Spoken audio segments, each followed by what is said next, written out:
ओम श्री सद्गुरु परमात्मने नमः।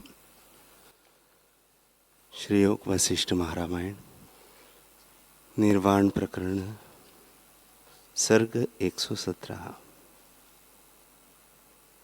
श्री वशिष्ठ जी बोले, हे रामचंद्र जी, दृश्य अविचार से सिद्ध है। विचार करने से कुछ वस्तु नहीं होती, पर जिसके आश्रय में वह कल्पित है वह अधिष्ठान सत्य है। जैसे सीपी के हट जाने से सीपी की रुपए की बुद्धि जाती रहती है, वैसे ही आत्मविचार से विश्व बुद्धि जाती रहती है। जैसे समुद्र में पवन से तरंग चक्र उठते और प्रत्यक्ष होते हैं, पर विचार करने से तरंग चक्र में भी जल बुद्धि होती है, वैसे ही आत्मरूपी समुद्र में मन के उठने से विश्वरूपी तरंग चक्र उठते हैं, और विचार करने से तुमको मन के उठने में भी आत्मरूप भासित होगा। विश्वरूपी तरंग एवं चक्र न भासित होंगे और भ्रम निवृत्त हो जाएगा। जो वस्तु स्फुरण में उपजी है वह स्फुरण न होने पर निवृत्त हो जाती है। यह विश्व अज्ञान से उपजा है और ज्ञान से लीन हो जाएगा। ऐसे विश्व को ब्रह्मात्र जानो। राम जी ने पूछा, हे भगवान, आपने कहा कि ब्रह्मा रुद्र आदि और उत्पत्ति संहार करने तक सब विश्व ब्रह्मात्र है। इस ज्ञान से क्या सिद्ध होता है? यह तो प्रत्यक्ष दुखदायक लगता है।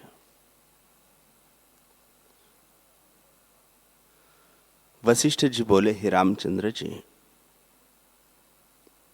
जो कुछ देखते हो सो सम्यक दृष्टि से सब आत्मरूप है, कुछ भिन्न नहीं, और असम्यक दृष्टि से विश्व दिखता है। यह दृष्टि का भेद है। सम्यक असम्यक देखने में भी अधिष्ठान ज्यों का त्यों है। जैसे अंधकार में रस्सी सर्प जान पड़ती है और भयदायक होती है, और जो प्रकाश में देखिए तो रस्सी ही देख पड़ती है, वैसे ही जिसने आत्मा को जाना है उसको दृश्य संसार भी आत्मरूप है। अज्ञानी को विश्व प्रतीत होता है और दुखदायी होता है। जैसे मूर्ख बालक अपनी परछाई में वेताल की कल्पना कर डरता है और अपने अज्ञान से दुख पाता है, तो अगर यथार्थ ज्ञान हो तो भय क्यों पावे? हे रामचंद्र जी, जीव अपने ही संकल्प से आप बनता है। जैसे कुसवारी नाम का कीड़ा अपने बैठने का स्थान बनाकर आप ही उसमें कैद होकर मरता है, वैसे ही अनात्मा में अहम प्रतीति करके जीव आप ही दुख पाता है। हे रामचंद्र जी, जीव आप ही संसारी और आप ही ब्रह्म होता है। जब दृश्य की ओर जाता है तब संसारी होता है, और जब स्वरूप की ओर जाता है तब ब्रह्म आत्मा होता है। इससे जो तुम्हारी इच्छा हो सो करो। जो संसारी होने की इच्छा हो तो संसारी बनो, और जो ब्रह्म होने की इच्छा हो तो ब्रह्म हो जाओ। मुझसे पूछो तो दृश्य अहंकार को त्याग कर आत्मा में स्थित हो रहो। यह विश्व ब्रह्मात्र है, वास्तव नहीं। यही पुरुषार्थ है कि संकल्प से संकल्प को काटो। जब व्यवहार से अंतर्मुख होंगे तब ब्रह्म ही भासित होगा, और दृश्य की कल्पना मिट जाएगी, क्योंकि यह दृश्य आगे भी नहीं था। हे रामचंद्र जी, जो सत वस्तु आत्मा है उसका अनेक यत्नों से भी नाश नहीं होता, और जो असत्य अनात्मा है उसके निमित्त यत्न कीजिए तो सत नहीं होता। जो सत्य वस्तु है उसका कदापि अभाव नहीं, और जो असत है उसका भाव नहीं होता। असत वस्तु तब तक भासती है जब तक उसको भली प्रकार नहीं जाना जाता। जब विचार से देखिए तब नष्ट हो जाती है। अविद्या के पदार्थ विद्या से नष्ट हो जाते हैं। जैसे स्वप्न का सुमेरु पर्वत सत्य हो तो जागृत में भी दिखे, ऐसे वास्तव में वह है ही नहीं। यह संसार जो तुमको दिखता है सो स्वरूप के ज्ञान से नष्ट हो जाएगा। हमसे पूछो तो हमको आत्मा से भिन्न कुछ नहीं दिखता, सब आत्मा ही है। यह भाव भी हम में नहीं कि यह जीव अज्ञानी है, किसी प्रकार मोक्ष हो। न हमको ज्ञान से प्रयोजन है, न मोक्ष होने से प्रयोजन है, क्योंकि हमको सब आत्मा ही दिखता है। हे रामचंद्र जी, जब तक चेतन है तब तक मरता और जन्मता भी है। जब जड़ या निर्वाण होता है तब शांति को पाकर मुक्त होता है। चेतन दृश्य की ओर वासना को कहते हैं। इसी से जीव जन्म मरण के बंधन में पड़ता है।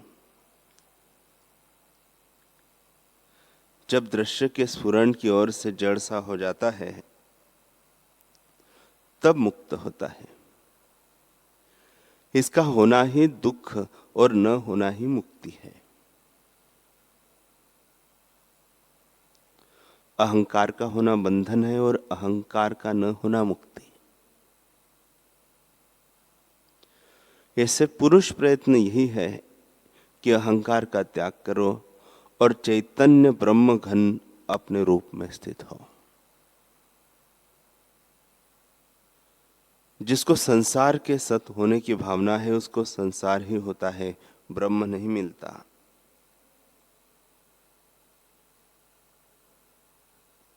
और जिसको ब्रह्म भावना हुई है उसको ब्रह्म ही भासित होता है। हे रामचंद्र जी,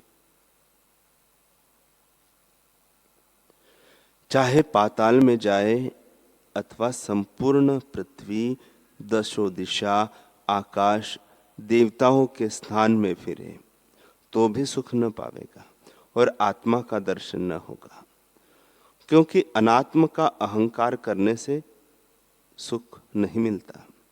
जब आत्मदर्शी होकर देखोगे तो सब आत्मा ही भासित होगा। श्री वशिष्ठ जी बोले, हे रामचंद्र जी, यह संसार संकल्प मात्र और तुच्छ है।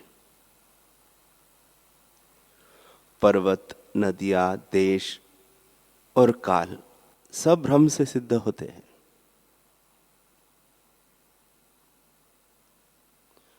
जैसे निद्रा दोष से स्वप्न में पर्वत, नदियां, देश, काल भासित होते हैं, वैसे ही अज्ञान निद्रा से यह संसार दिखता है।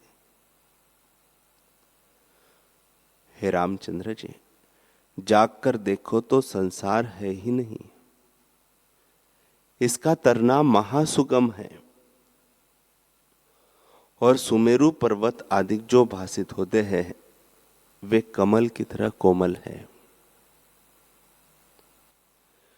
जैसे कमल के मूंदने में कुछ यत्न नहीं होता, वैसे ही ये निवृत्त होते हैं। अज्ञानियों की दृष्टि स्थूल है और उससे आकार को सब देखते हैं। जैसे पवन का चलना जाना जाता है और जब वह नहीं चलता तब मूर्ख उसके अस्तित्व को नहीं जानता, वैसे ही ये प्राणी आकार को जानते हैं और इसमें जो निराकार स्थित है उसको नहीं जानते।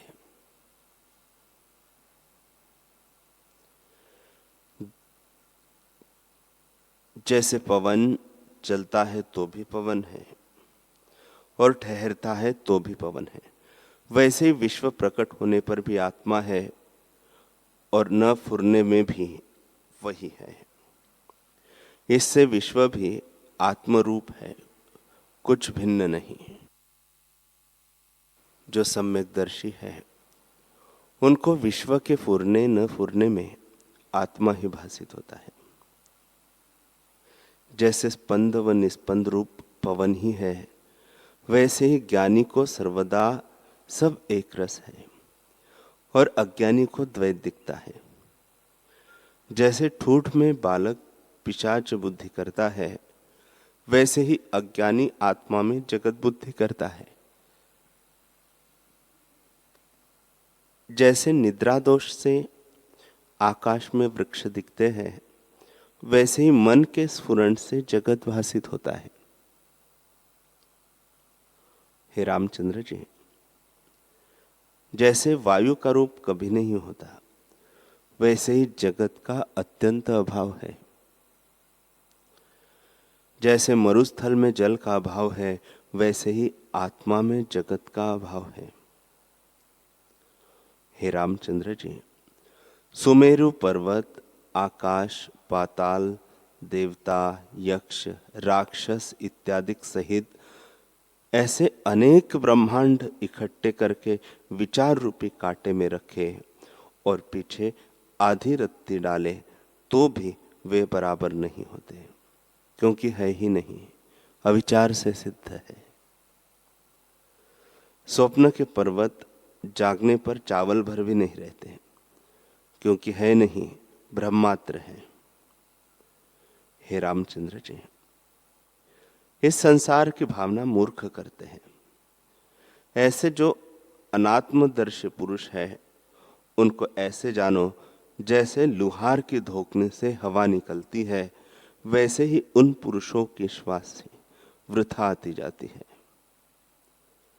जैसे आकाश में अंधेरी व्यर्थ उठती है, वैसे ही उन पुरुषों का जीना और अब सब चेष्टाएं व्यर्थ है। वे आत्मघाती है, अर्थात अपना नाश आप करते हैं। उनकी चेष्टाएं दुख का निमित्त है। हे रामचंद्र जी, यह मन अपने अधीन है। जो दृश्य की ओर होता है तो संसार होता है, और जो अंतर्मुख होता है तो सब आत्मा ही होता है। यह संसार मिथ्या है, न सत कहिए न असत कहिए। यह संसार भ्रम से हुआ है। ये जीव भूत भविष्य और वर्तमान काल में विपरीत दिखते हैं। जैसे अग्नि शीतल होती है, आकाश पाताल में, पाताल आकाश में, तारे पृथ्वी पर, पृथ्वी आकाश के ऊपर भी होती है। बादल बिना वर्षा होती है और आकाश में हल फिरते हैं, ऐसे ही कौतुक मैं देखता हूं। हे रामचंद्र जी, इससे कुछ आश्चर्य नहीं, मन ही से सब कुछ होता है।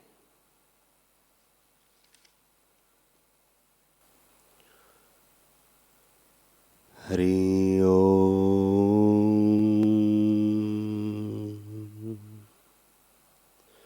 हरि ओम।